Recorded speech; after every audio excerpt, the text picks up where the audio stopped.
Welcome to Sweet Life Beat Life. We hope this video helps. You start by cutting power and creating workspace. Unplug the fridge, then pull it out 6 to 12 inches so you can see and reach the compressor area.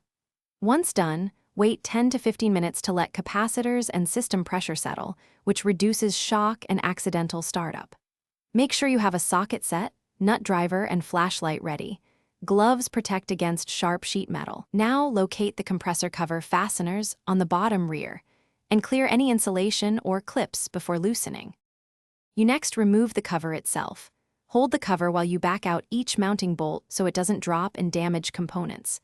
As bolts come out, support the cover. Compressor covers often have insulation, foam, and wiring clips attached. Prying carefully with a putty knife prevents tearing. If there's a light or sensor harness, depress the tab and unplug it.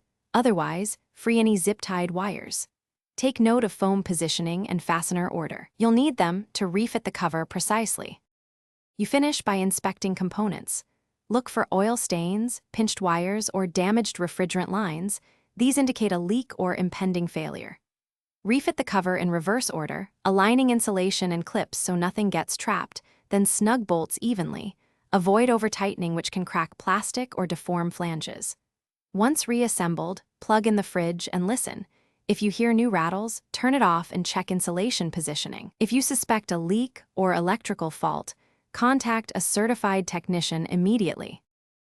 Thanks for watching. Consider subscribing if we helped you.